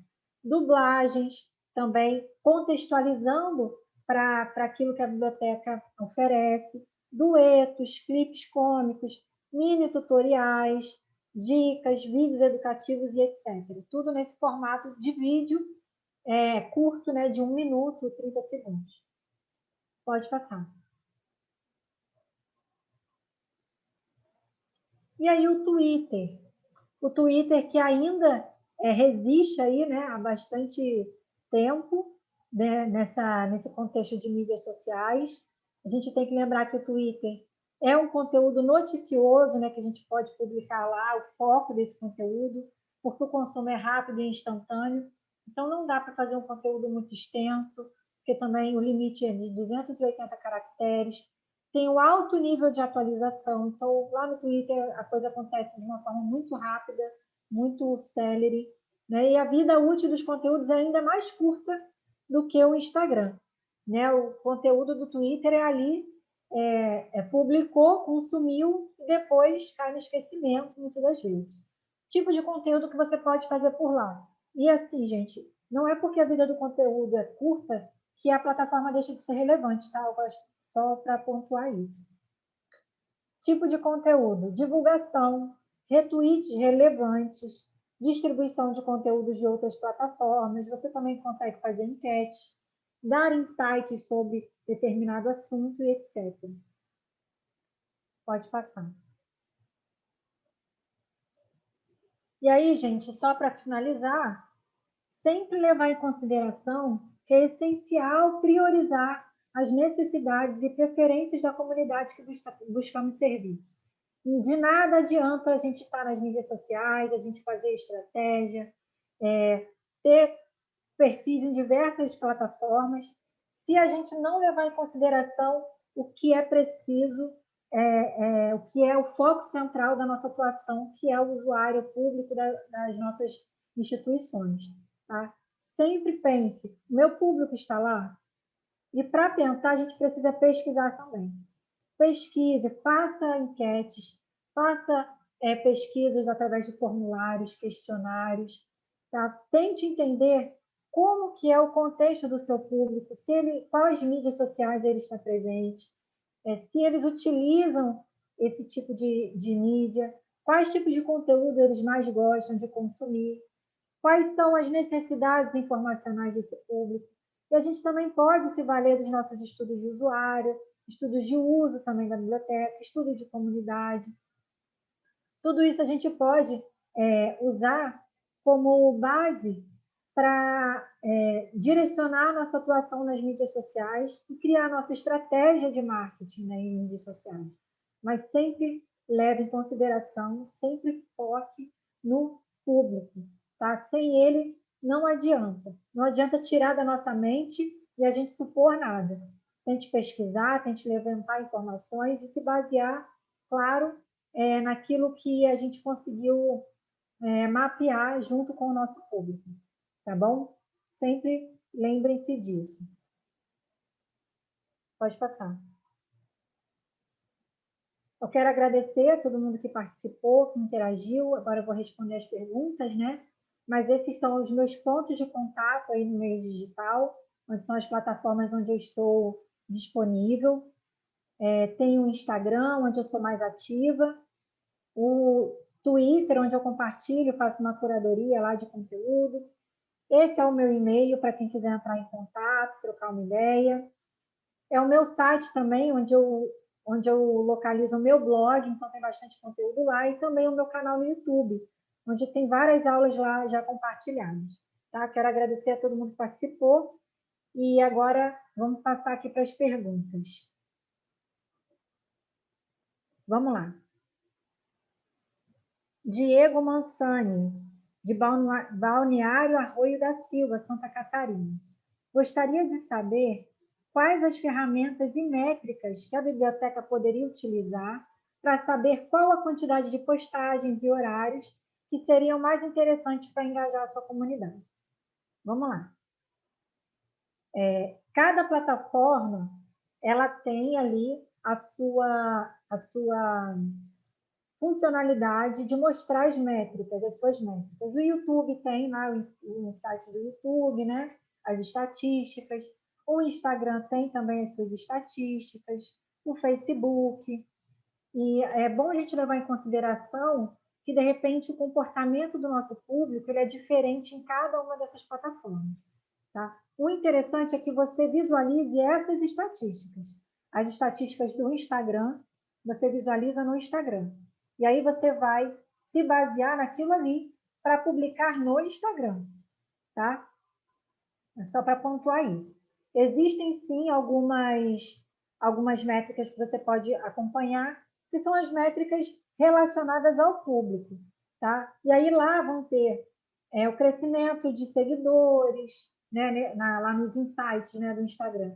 Tem o crescimento do número de seguidores, os horários em que eles estão mais online, né? Os dias em que eles estão interagindo mais. Mas aqui eu quero fazer até um parênteses, que você tem que se basear sim nisso, mas não precisa levar tudo a ferro e fogo. Porque se você for parar para pensar, os picos de acesso às mídias sociais são sempre os mesmos, né?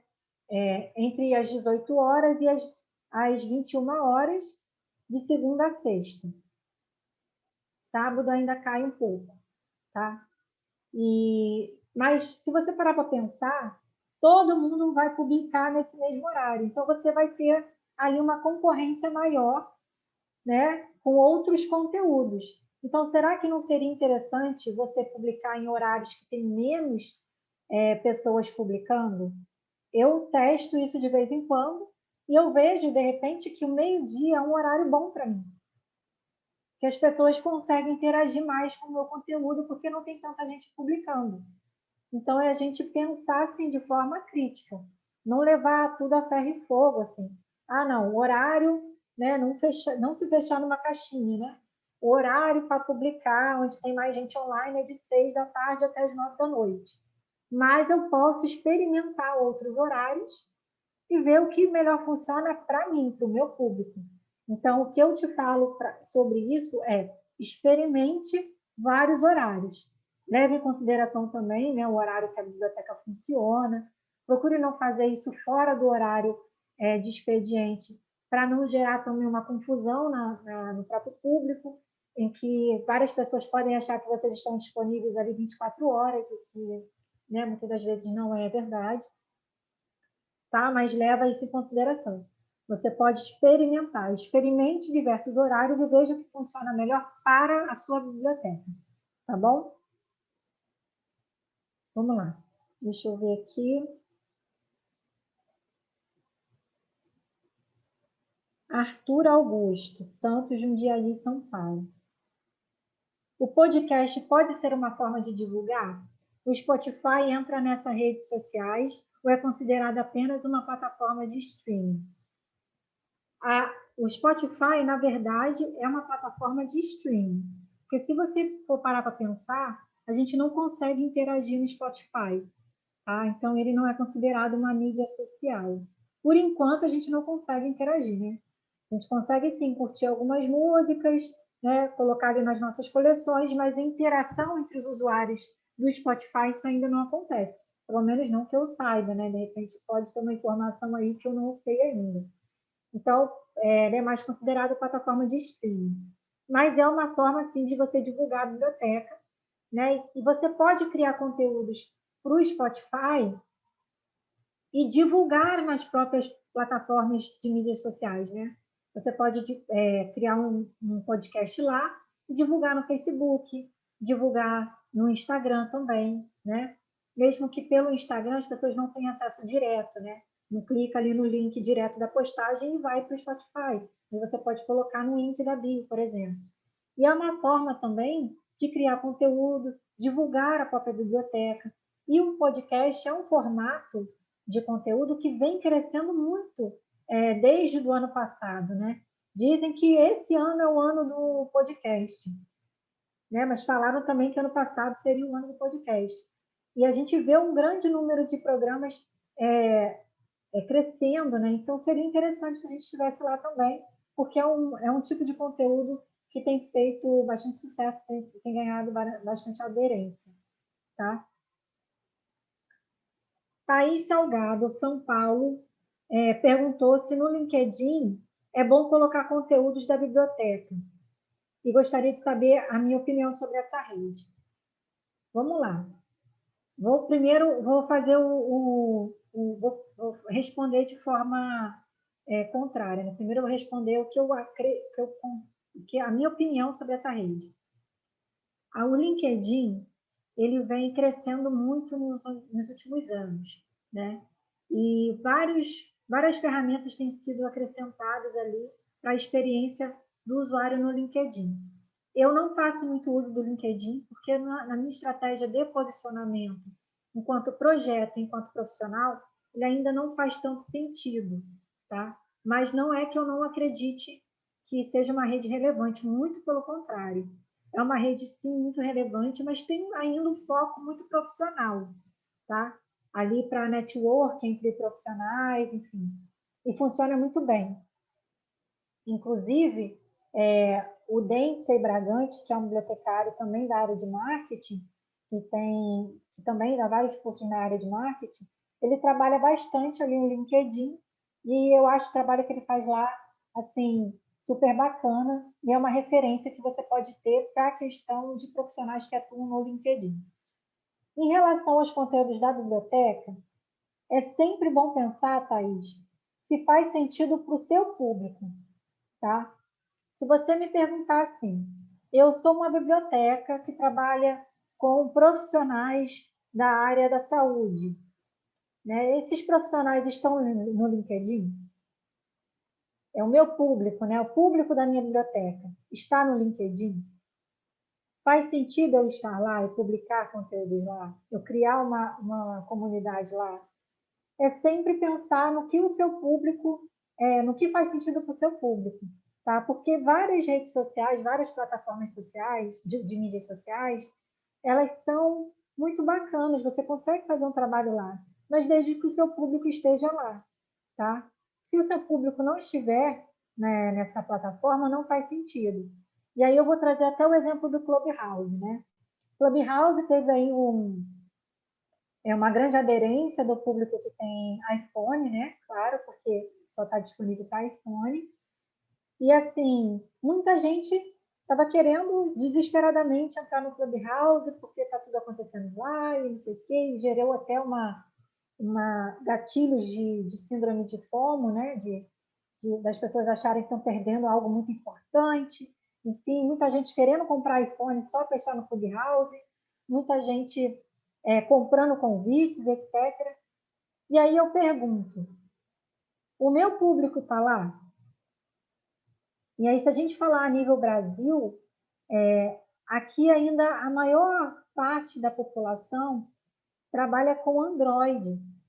Então, eu tenho que saber se o público da minha biblioteca, o público do meu projeto, no caso aqui, eu trazendo para minha experiência, né? Se o meu público está lá, não faz, se o meu público não está lá, não faz sentido que eu fique desesperada para estar no Clubhouse. Então, é a mesma coisa com outras plataformas. Tem gente que gostaria muito de trabalhar com o Instagram, mas às vezes o público daquela pessoa não está no Instagram, então não faz sentido, sabe? Porque você vai estar direcionando energia para uma plataforma que não vai te trazer tanto resultado, tá bom? Então é nesse sentido que eu gostaria que você refletisse. Se o seu público está lá, faz muito sentido você publicar conteúdo da biblioteca lá, tá? Mas se não está, direcione a sua energia, né, o seu trabalho, para aquelas plataformas que são mais relevantes para o seu público, tá? Porque é muito complicado a gente querer estar em todas, né? Então a gente precisa focar nas principais e fazer um bom trabalho nas principais é bem melhor do que você fazer um trabalho mediano em várias, né? Então é nesse sentido que eu gosto de trabalhar. Pascale, eita, olha, vai ser difícil falar esse sobrenome, você me perdoe. Malincônico. Eu não sei se é assim que se pronuncia, tá bom? Peço desculpas aí ao Pasquale. Pascale, né? Deixa eu dar uma olhada aqui, porque eu não estou conseguindo ver a pergunta. Na sua opinião, devemos estar presentes em todas essas redes sociais? Muitas vezes repetindo o conteúdo ou vale mais a pena utilizar apenas uma delas? E aí vai fazer até o link, né, com a resposta que eu dei para a Thaís. Não acho que a gente deve estar em todas as redes sociais. E eu costumo brincar que isso é até complexo de onipresença. A gente querer estar em tudo, porque a gente não tem como estar em tudo, a gente não tem braço, né? A gente não tem força de trabalho para estar em todas as mídias.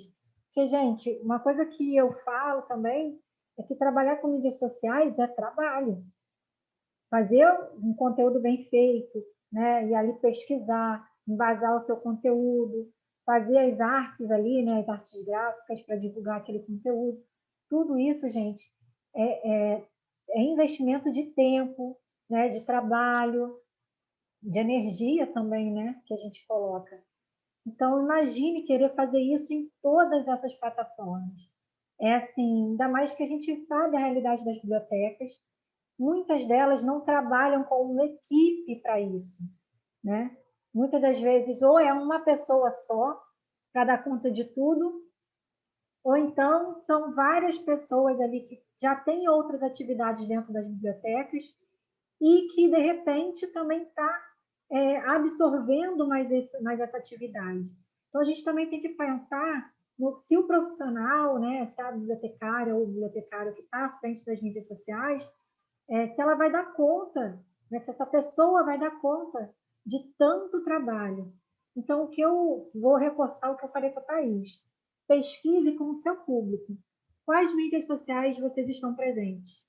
Quais mídias sociais vocês gostam mais de interagir? E procure ali as três principais, né, as duas principais, e faça um trabalho bem feito ali, né?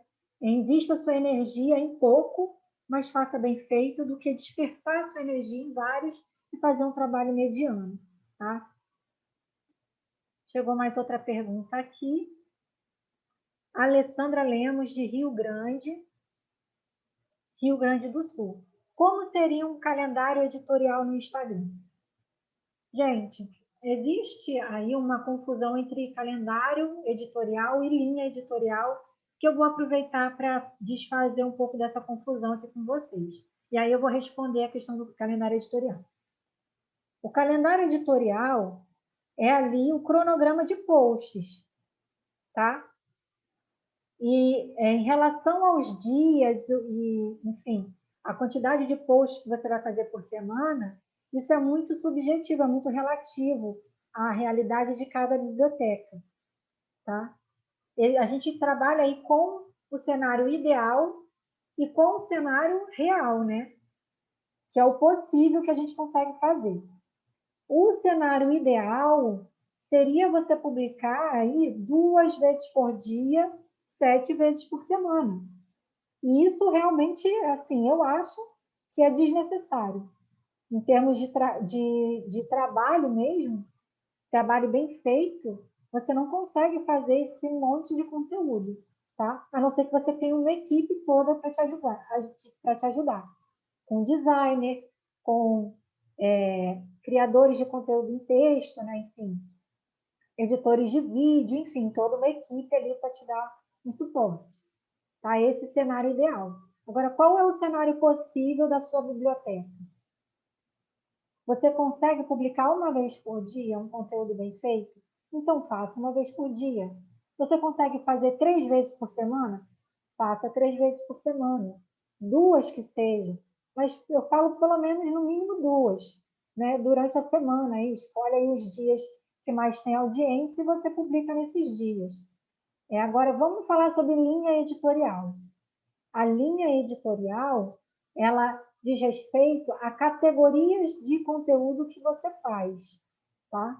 Aos tipos de conteúdo que você publica ali em relação aos assuntos, às temáticas, tá? Então, é bom a gente não confundir linha editorial com calendário editorial. Em relação ao calendário editorial, você faça o que seja possível para a sua realidade, tá? Não se sinta obrigado a publicar todos os dias, porque tem outra instituição que publica todos os dias. Não se sinta obrigada também a publicar uma vez na semana só, não se sinta assim também confortável a publicar uma vez na semana só, se você consegue fazer mais, tá? Olhe sempre a sua realidade. Mas para o Instagram, assim, é legal que você mantenha uma regularidade, né? Se você tem 3 vezes por semana, mantenha essa 3 vezes por semana, tá? Para o algoritmo entender a dinâmica do seu perfil, tá bom? Deixa eu dar uma olhada aqui.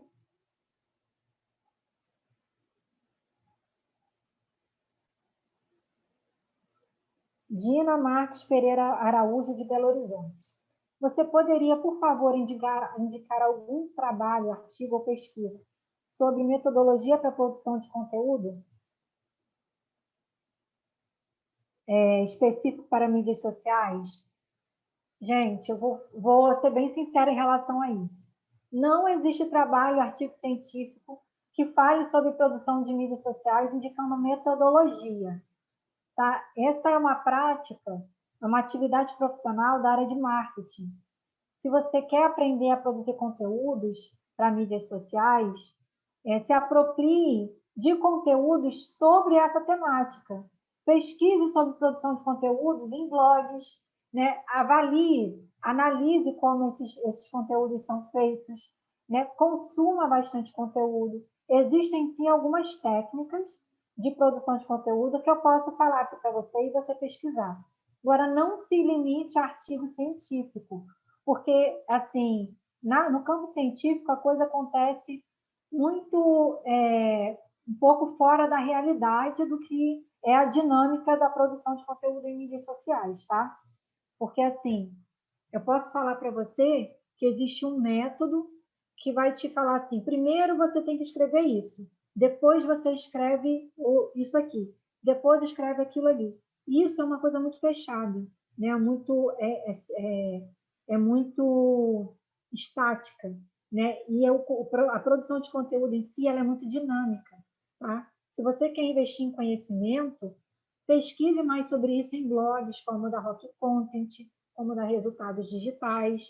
No meu blog também tem bastante conteúdo sobre isso, sobre produção de conteúdo. Eu tenho, inclusive, aulas no YouTube sobre isso. Agora, não se feche só a artigos científicos, tá? Existem algumas técnicas que eu posso indicar para você pesquisar, e a primeira delas é a técnica de copywriting, que é copywriting, né? Que é copy de texto, né? E writing de escrever, tá? Essa técnica, ela é utilizada como escrita persuasiva. Tem muita gente que vê pelo lado negativo, mas você consegue fazer uma escrita persuasiva se baseando na retórica, por exemplo, né? Para a gente poder levar e fazer com que o leitor interaja, né? Outro tipo de técnica que você pode se apropriar é da escrita criativa, né? E aí tem muita relação com a escrita de contos. Você pode também utilizar essa técnica para a produção de conteúdo. Outra técnica que você pode pesquisar é a escrita humanizada, que é a gente produzir conteúdos que levem em conta a diversidade, né? E acessibilidade também. Tá? Essas são algumas técnicas de produção de conteúdo que você pode pesquisar. E a própria produção de conteúdo em si, ela é uma atividade que ela requer que você tenha aí algumas habilidades na escrita, né? Então, tente pesquisar mais conteúdos sobre isso do que artigos científicos que, de repente, vão te dar um direcionamento mais fechado, né? Mais como que eu vou dizer, estáticos, e não vai levar em consideração toda essa dinâmica, tá bom?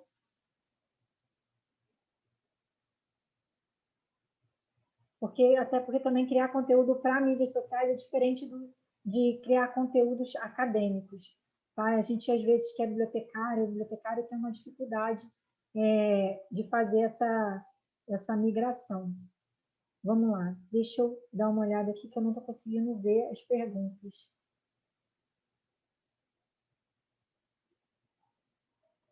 Elaine Cristina Bertucci. Trabalho em uma instituição com faixas etárias bem distintas, variam de 6 meses a 17 anos. Caramba! Gostaria de saber qual seria a mídia social mais adequada para utilizar. De novo, vou voltar naquela questão. Você tem que pesquisar com o público da sua instituição quais são as mídias sociais que esse público, em que esse público está presente, tá?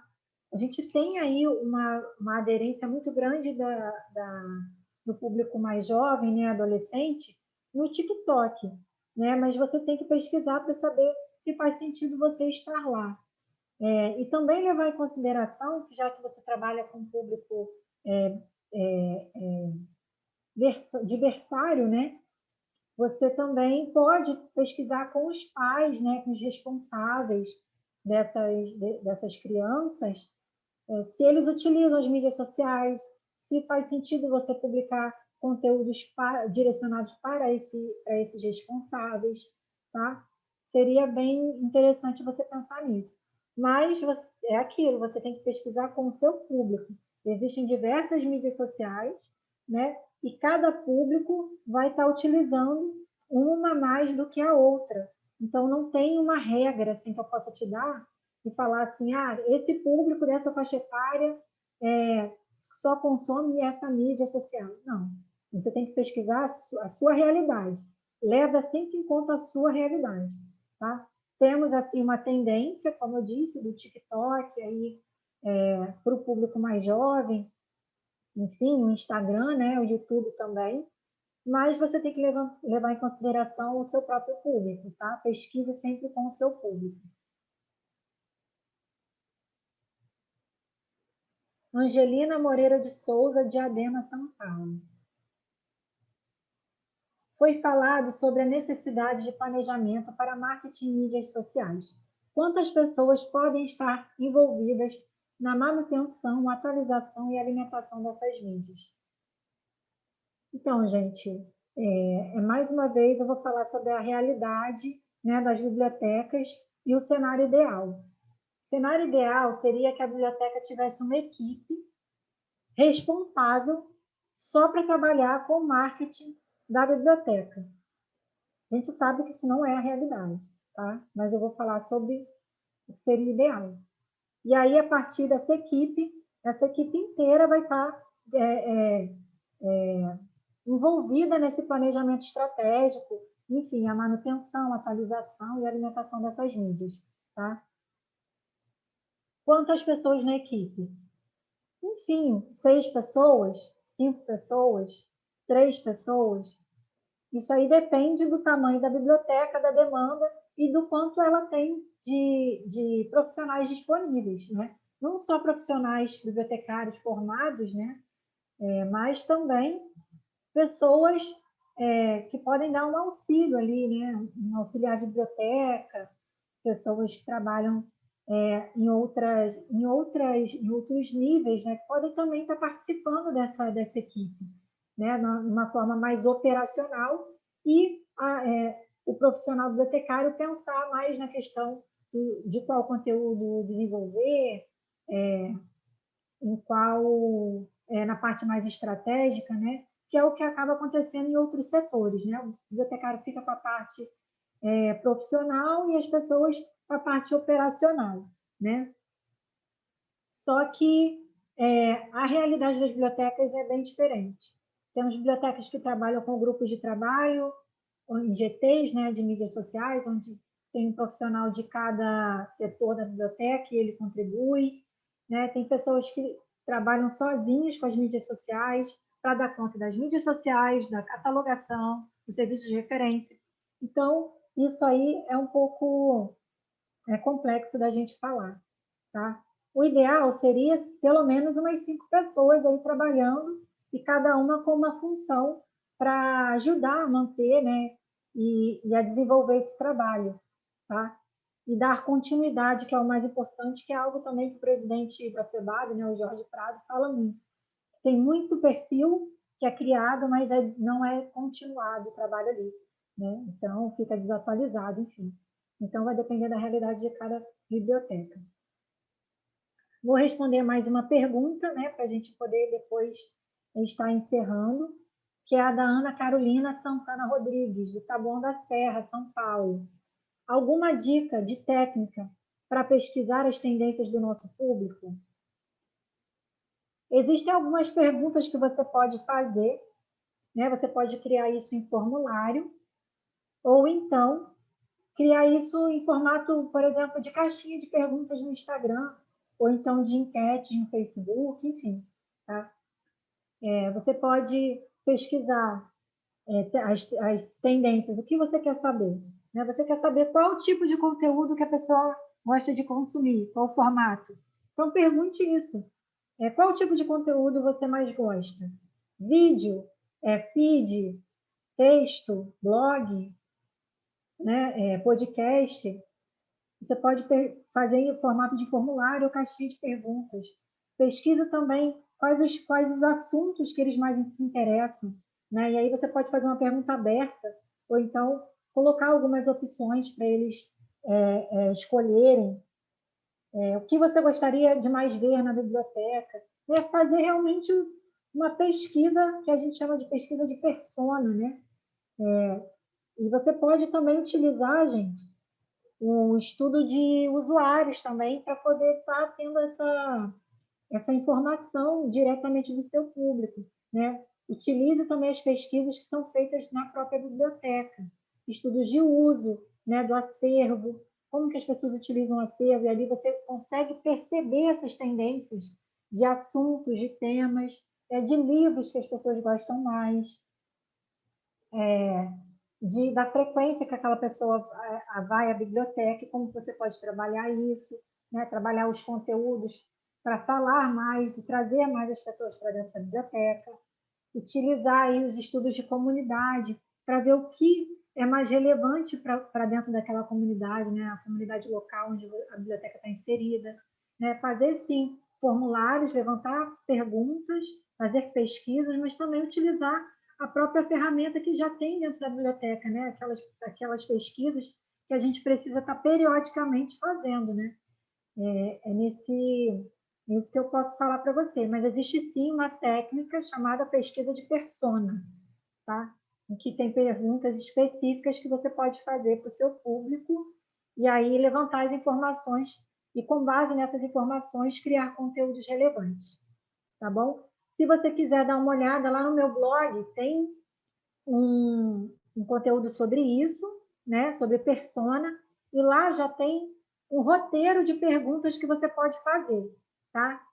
Então, por isso que eu sempre faço sempre remeto lá ao meu blog, porque lá tem bastante conteúdo que vão, assim, direcionar mais essas falas que eu estou tendo aqui, que são falas introdutórias, né, gente? Eu não consigo contemplar tudo nessas 2 horas de evento. Mas acessem lá o blog, acessem o YouTube também, que tem bastante coisa lá que vocês podem aproveitar de forma prática para a biblioteca de vocês, tá bom? Acho que agora a gente já pode se encaminhar, né, ao encerramento, que faltam 4 minutos para a gente acabar. E eu quero agradecer demais a todo mundo que interagiu. Infelizmente, eu não pude responder todas as perguntas, né? Acredito que tenha tido mais. Mas eu aguardo vocês no Bibliomarketing. Eu sou uma pessoa totalmente acessível, porque eu acho que essa interação com os colegas da área é importante. Então, que vocês possam ali, através das minhas plataformas, das minhas mídias, chegarem até mim, trocar uma ideia, conversarem sobre a realidade de vocês, né? Me perguntarem se eu tenho algum conteúdo sobre determinado problema que vocês precisem resolver, né? Enfim, as minhas plataformas aí são essas que eu mostrei para vocês, né? Estou no YouTube, estou no Instagram, tenho meu blog lá, o meu site, tá? Para quem quiser conhecer mais o meu trabalho. E foi um prazer estar aqui, né? Compartilhando um pouco do meu conhecimento. E agradeço aqui também a Vanessa, a equipe também que está aqui, os meninos que estão aqui na tradução dessa palestra para Libras, né? Quanto que isso foi importante. Obrigada a vocês aí. E a equipe também que está por trás, né? No staff, possibilitando essa transmissão.